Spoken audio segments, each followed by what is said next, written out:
Kita kutip kan, air dah start naik balik kan.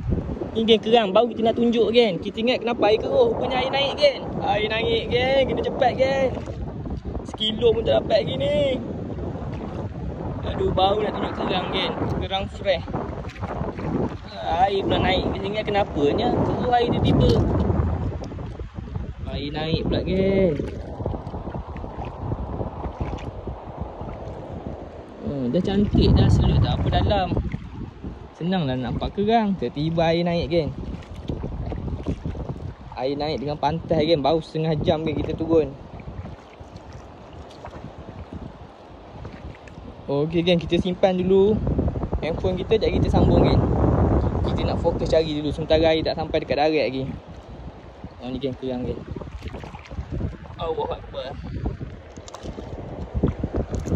Allahuakbar.